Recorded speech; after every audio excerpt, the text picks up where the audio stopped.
नमस्कार मित्रांनो, आपल्या धर्मसंस्कृती चॅनलमध्ये आपल्या सर्वांचं स्वागत आहे. बघा, आता आषाढ महिना सुरुवात होत आहे. आषाढ महिना म्हणजे गावाकडे जर बघितलं तर खूप महत्त्वाचा महिना असा मानला जातो. शहरामध्ये बऱ्याचशा आपल्या जे राहतात नागरिक, त्यांना याविषयी जास्त माहिती नाही राहत. पण जे जास्त जुने लोक आहे ते 100% या दिवसामध्ये देवीची सेवा करतात किंवा आजूबाजूला जे सेंद्रिय दैवत असतात या सेंद्रिय दैवतांची सेवा करतात. तर बघा, आषाढ महिन्यातले पहिले 9 दिवस हे गुप्त नवरात्री म्हणून संबोधले जातात. त्याचा व्हिडिओ आपण ऑलरेडी अपलोड केलेला आहे चॅनलवर. 9 दिवसाचे हे नवरात्रामध्ये जी अष्टमी तिथी येत असते, ती अष्टमी तिथी इतर नवरात्रीप्रमाणेच खूप महत्त्वाची असते. तर या अष्टमी तिथीला सर्वात महत्त्वाचं म्हणजे ज्या आपल्या बांधावर शेतकरी जे लोक असतात त्यांच्या बांधावर किंवा आजूबाजूला शहरात सुद्धा आजूबाजूला म्हसोबा दैवत असतेच.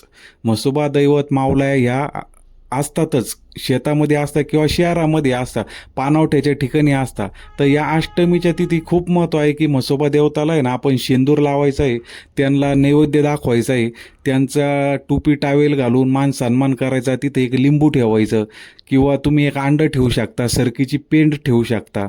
अशा प्रकारे म्हसोबा महाराजांना नैवेद्य द्यायचं. एक बाजरीची भाकर, कांदा, लिंबू, मिरची या पद्धतीनं त्यांना नैवेद्य द्यायचा आणि आपली रक्षण करावं, कृपादृष्टी राहावी तुमची म्हणून त्यांना प्रार्थना करायची. बघा, शेतकरी असेल तर त्यांनी आपल्या बांधावर करायच्या या गोष्टी, आणि शहरात जर कोणी असेल तर त्यांनी जिथं म्हसोबाचं स्थान असेल ना आपल्याजवळ त्या ठिकाणी या गोष्टी पूर्ण करायच्या आहेत. त्याच्यामुळं काय होती, या दैवतांची कृपा प्राप्ती होती आणि येणाऱ्या अडीअडचणी आपण याच्यातून बाहेर येतो.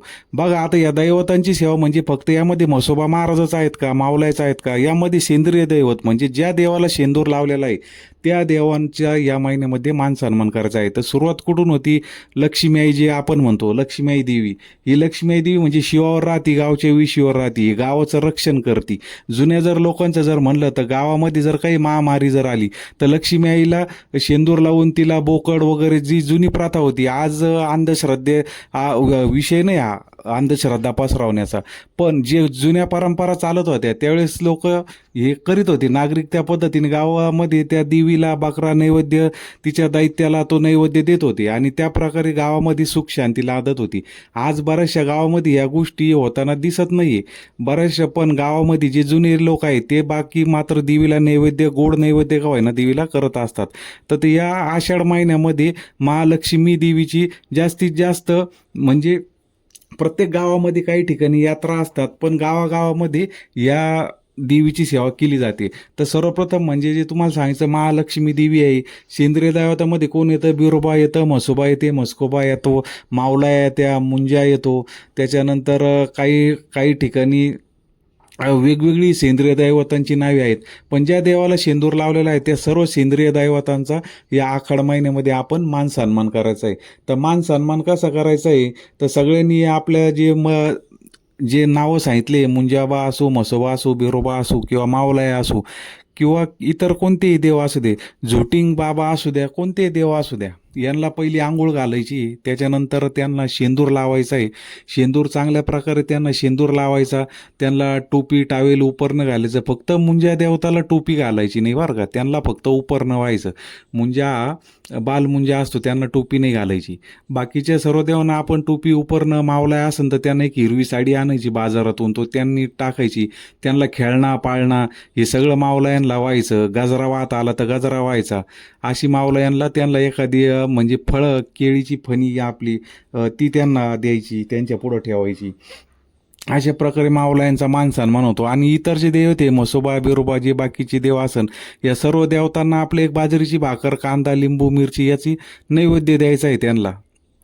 आणि त्यांच्या किंवा आपल्या घरामध्ये बघा, आखाड महिन्यामध्ये तळण्याच्या निवदाला जास्त महत्त्व आहे. जे आपण पुऱ्या म्हणतो तेलच्या, हे तेलच्या, भजे, कुरडई, वरण भात असा हा नैवेद्य ते म्हणजे हा ठेवायचा आहे त्या सर्व देवतांना.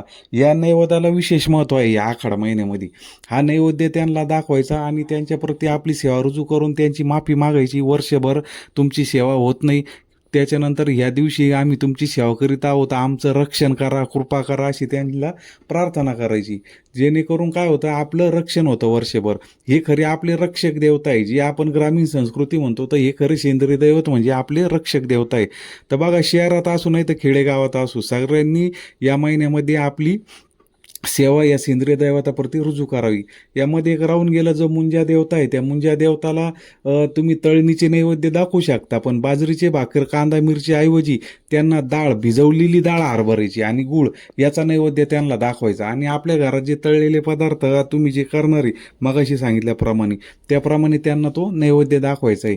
सेंद्रिय दैवताची सेवा करण्याला खूप महत्त्व आहे. वर्षातून एकदाच आपण हा नैवेद्य करत असतो. काही ठिकाणी जे वाहतं पाणी असतं, पाण्याच्या ठिकाणी हे दैवता असतात, त्यांची मांडणूक नसती, पण आपण म्हणतो बघा या नदीकाठी मावला आहे, या विहिरीत मावला आहे, तर त्या ठिकाणी काय करायचं, तो जो नैवेद्य आहे सर्व तो भरून आपण त्या पाण्यामध्ये सोडून द्यायचा, जेणेकरून त्यांना तो नैवेद्य जलदैवता जे असतात, मावला आहे म्हणजे जलदैवता असतात, तर त्या पाण्यामध्ये तो नैवेद्य सोडून द्यायचा आणि आपली सेवा रुजू करायची. बघा याच्यामुळे भरपूर फायदा होतो. शेतकरी लोकांचं सांगायचं म्हणलं तर त्यांनी बांधावर आपल्या शेतामध्ये आल्यानंतर म्हसोबाचं दर्शन घेऊन आपल्या वावरामध्ये काही पेरणी नांगरणी काही जरी करायचं असेल तर पहिलं म्हसोबा देवाचा आशीर्वाद घेऊन नारळ फोडून आणि मगच आपल्या शेतामध्ये हे कामाला सुरुवात करायची. बघा येणाऱ्या वर्षामध्ये तुम्हाला किती फायदा दिसतो हे तुमच्या लक्षात येऊन जाईल. कारण म्हसोबा दैवत सेंद्रिय दैवताची बांधावरची सेवा केल्याने आपल्या पिकाचे ते रक्षक आहे, आपल्या बांधाचे ते शेताचे रक्षक असतात आणि त्यांना जर आपण हा नैवेद्य वगैरे दर महिन्याच्या आमुष्याला जर देत गेलो वरील सांगितल्याप्रमाणे, तर आपल्या पिकामध्ये निश्चित भरपूर बदल होणार आणि आपल्याला चांगले पिकं येतात. बघा मागं पण बोललो होतो स्वतः आम्ही बी म्हसोबाची सेवा करतो, म्हसोबाचा भक्त म्हणूनच मी तुम्हाला ही सेवा सांगतोय. आणि खूप आम्हाला अनुभव आला, खूप काही नव्हतं, पण सर्व गोष्टी देवामुळे मिळत चालले आहे. म्हणजे खूप मोठा फरक असो, पण विश्वास ठेवावा लागतो. आज विश्वास ही गोष्ट राहिली नाही कोणाची, पण विश्वास ठेवा आणि या दैवतांची सेवा करा आणि बघा तुम्हाला किती फरक पडतोय.